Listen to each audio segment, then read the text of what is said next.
Hey guys, got a new weapons mounted light here to share with you guys. This is from Amazon.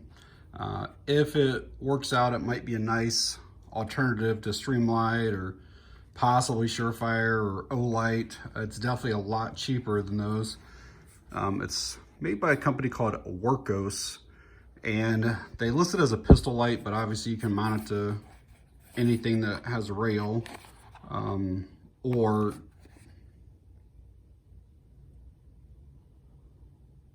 but you could obviously mount this to anything with a rail that it will fit to. Sometimes, like some of these smaller, shorter rails, certain pistol lights will not mount to them. All right, so let's get this thing open and see what all comes with it. All right, looks like a bunch of different rail adapters. Looks like it's something telling you that there's already a battery in it. Some instructions, the light, and then this little baggie, I guess to protect it during shipping. So this is the light itself. Looks like the model is the WKC06. So the instructions are in English. The manual's kind of small words, but everything is very easy to read with clear illustrations. Looks like you just remove that pin right there, which also is how you tighten it to the rail to change out each of those rail sections or rail adapters. Looks like the head comes off in order to change out the battery, what to do that to take that little insulator film off. And then on the back here are some of the specs, and it also tells you how to use it. It looks like it does have a strobe as well, which we'll get into all of that. So you get a total of 6 of these different rail adapters. It's got universal 1 already mounted on the thing there. There's universal 2, and then there's 1913, 1, 2, 3, 4. And then they give you like this little tool thing. So right out of the box, it actually feels pretty decent. This is all aluminum. It's got, decent anodization on it. It's all metal around the lens there. Back here, this is like a rubber covering. It's kind of like tacky, almost sticky. The switches are plastic. I don't know if you can hear that, but it's rubber right there. It would be nice if that rubber just continued onto that. There is a lip, so like you come back and you can find it, but I guess I'm kind of used to having like something large. And then these actually press inward, which we'll go over all the controls, but yet I haven't removed that film yet, but you actually push in to turn it on and off. Versus up and down, which I actually like that in and out. Enforce makes them like that. I used to have the APL-C, and I really liked how you would push in to activate it. It was so much easier than up and down. So I like the design. I just kind of wish those stuck out a little further and were maybe like a rubber instead of that plastic. All right, let's get that film off of that battery.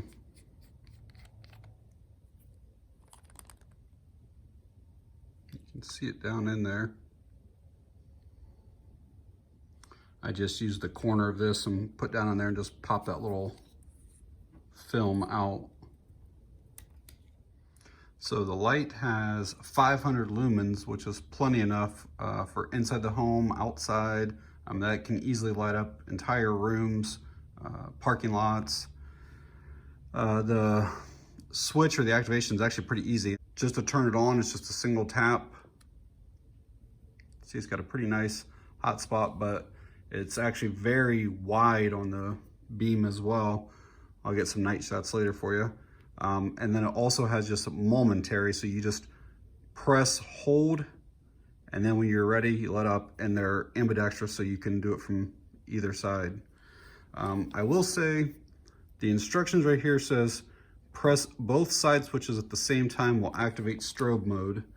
And when I try it, it basically just turns the light on. it does not activate strobe. But you go to the Amazon page and it says here, press rapidly 9 times within 0.2 seconds on each one, and then hold down on the 10th. So it's kind of confusing to get to the strobe, but we're gonna try that here. So I'm not sure if they've updated the firmware and then didn't update the instructions yet. I was able to get it into the strobe mode. You have to do it really fast. It's 0.2 of a second, where I think it was on the Amazon page. So you basically got to press it rapidly, and then on the 10th time you hold it. But then it looks like you can either have basically the light or you can have the strobe according to this, because it says once you put it in strobe, you just basically click either switch and it's supposed to go into strobe. Well, what I've just found is that whatever I've done, now I basically have it to where I can have the regular light, you know, the momentary there. I can have the light be constant on, or I can double tap the buttons now. And when I double tap, I go into the strobe. And I couldn't find anywhere that says that that's supposed to happen like that, but I actually like the way that is. So that universal 1 that came on it, it won't fit on this Beretta PX4 Storm. You can see how it's hitting right back there. So I'm gonna try a different rail for it, and it won't even come close to fitting this little Ruger, because the rail section's up here in the front. And so I'm gonna see if I can replace one of these others and see if it'll work on either of these two. So you have to take that screw all the way out to change out that key. There's a spring on the end of it. Do not lose that spring. And then even more importantly, on the other side over here that holds like this little rail piece in, is this tiny, tiny little clamp that basically went down in here. So it was down inside that right there. So do not lose those couple little pieces. All right, I was able to get that swapped out to the universal number 2 to fit on my Beretta there. 1 or 2 would not work on this short rail on the Ruger. Just in case any of you are ever wondering, like when they say like 1913 or Glock rail adapter, like a 1913 is just a little bit wider. And so if you have, let me get one of these short ones to show you. So this is a 1913 section, but this is a Glock style rail. And if you look here, it's just a little bit too big to fit in that rail section. And so like this one that says universal, that's basically more like the Glock, and you can see that will slide up in there, but unfortunately the whole thing is too long. So keep that in mind if you're looking at this Wurkkos. That's one, the Olight, and then there's another one that I did a review on a while back. It was a Claris, a GL1, that both have the sliding rail system to where these pieces go back and forth and they can slide. They're the only two that I've found that will fit on this little SR22. So thoughts on this while it's on the gun is I do wish that it came back a little bit closer to the trigger guard. I will say that my trigger finger, that it's right on the edge of not being able to reach that. I can still get to it fine, but it's real close to, like, I'm almost on my fingertip right there. Now, thumb side would be fine, absolutely come right down, but you know, to be, you know, true ambidextrous, it's right on the edge. I would like that to be a little bit closer where, because I'm almost stretching to get to it on that side. But again, left side, absolutely perfect, no issues at all there. One little nitpick complaint now that I've got this on here is that screw is a different type of material than what this is. And just from like the one time I did use a screwdriver, maybe you're supposed to use a coin or something, but just because it's a different color and a different material, it almost kind of looks scratched up a little bit. You kind of see that, and I've only done it one time so far. So I imagine if you were to be changing this out, that it could look kind of rough fairly fast. We'll get some nighttime shots and then hopefully some rain shots with this.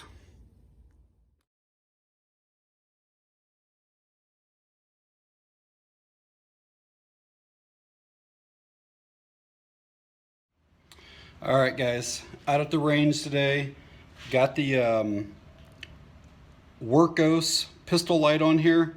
This is gonna be more of a function test for the recoil. I'm probably only gonna shoot 10 or 20 rounds of 9mm here total, but we'll make sure the light stays on and nothing happens funky with it or anything.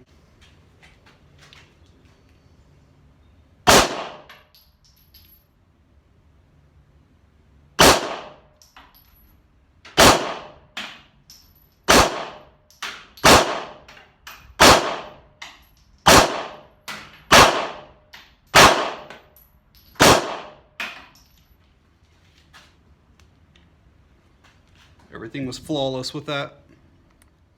So I obviously realized that just shooting 10 rounds does not speak to the longevity of the light, but it did hold up just fine on those 10, did not flicker, did not shut off, anything like that. And then through some research, I've basically discovered that this is a TLR7 from Streamlight. Basically, it's a clone of that light. This light is $40. I think the Streamlight one is around $130. But I think that like the dimensions, the overall look, the specs, I think things are very, very similar. And I'll put a picture of the TLR7 up on the screen here.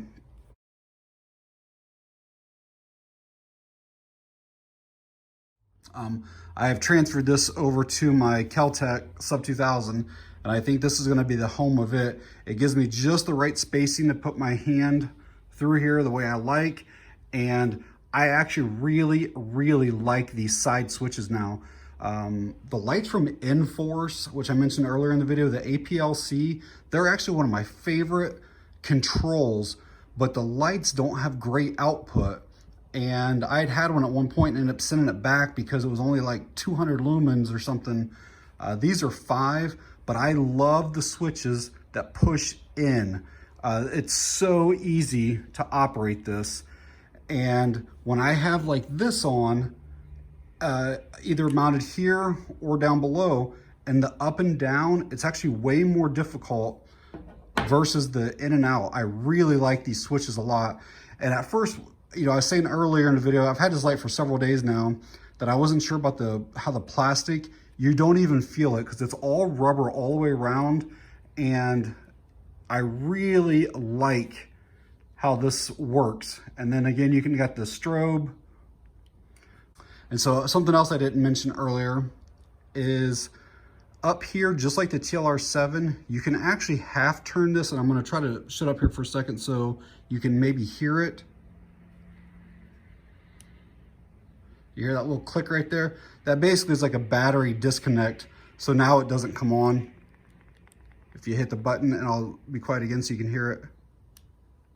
Hear that? Now it means that we're back on, working. So if you're not gonna be using it for long term, just click it beyond that point right there. Overall, it's a solid little light, especially for 40 bucks. Like this is the PL Mini 2. I think these are 90 bucks and they're real close on specs. Now the one big advantage on this is having that sliding rail system. Like I can get this one to fit even things with real short rails, whereas this will not. Obviously anything that's considered compact Glock 19 size and bigger, it's going to fit just fine. But some of the things with real short rails, it may not, so you kind of got to know that. But if you get it from Amazon, it doesn't work, you can just send it back, not a big deal. But good output, good build quality, great price, takes disposable batteries. You don't have to worry about the magnetic charging. A lot of people really dislike that. You can pick these batteries up basically at gas stations, Walmart, wherever, for a couple dollars. So yeah, just overall, I'm really impressed with the light. So I will leave a link down below if anybody's interested in it. And that's it for this one. Thanks for watching, guys. I appreciate it.